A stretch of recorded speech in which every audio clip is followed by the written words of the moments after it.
కావలి sub division పరిధిలో Udayagiri police station లిమిట్స్లో ST ఎరుకల colony ఉంది.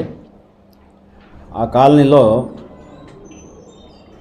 3/12/24 తేదీ రాత్రి 7:30 గంటల టైంలో కట్ట ఇందిరా అనే అమ్మాయిని 21 సంవత్సరాలు, వాళ్ళ భర్త మస్తాన్ 25 సంవత్సరాలు కత్తితో పొడిచి చంపేయడం జరిగింది. ఈ విషయంగా ఉదయగిరిలో మర్డర్ కేసు రిజిస్టర్ చేశాము.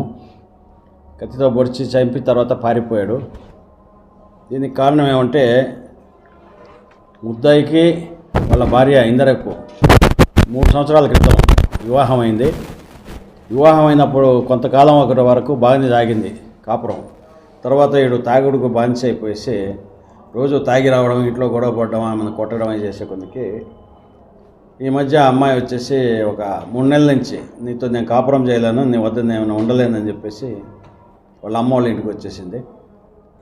వచ్చినప్పటి నుంచి మళ్ళీ వేధించడం ప్రారంభించాడు. కాపురానికి రా అని. 2వ తేదీ ముందు రోజు అమ్మాయి దగ్గరికి వెళ్ళి, నువ్వు కాపురానికి మేకలు మేపుకుంటా ఉంటే కాపురానికి వస్తావా రావా అని చెప్పేసి కూడా గొడవ పడినాడు. అమ్మాయి ఎటువంటి పరిస్థితుల్లో నీతో కాపురం చేయనంది. వాళ్ళకి రాణా అనే 2 సంవత్సరాల కొడుకు కూడా ఉన్నాడు.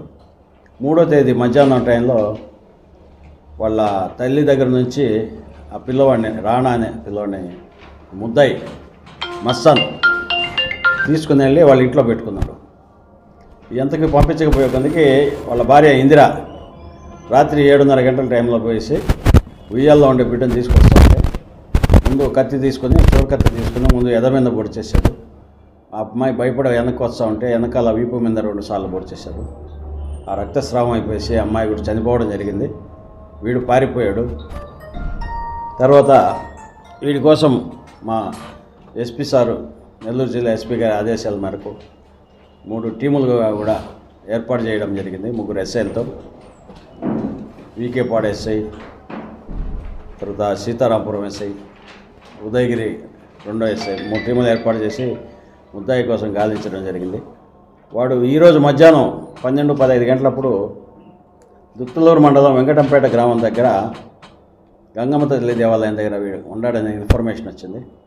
ఆ ఇన్ఫర్మేషన్ మేరకు మా ఎస్ఐ, ఉదయగిరి ఎస్ఐ గారు మా స్టాఫ్తో కూడా వెళ్ళి అరెస్ట్ చేయడం జరిగింది.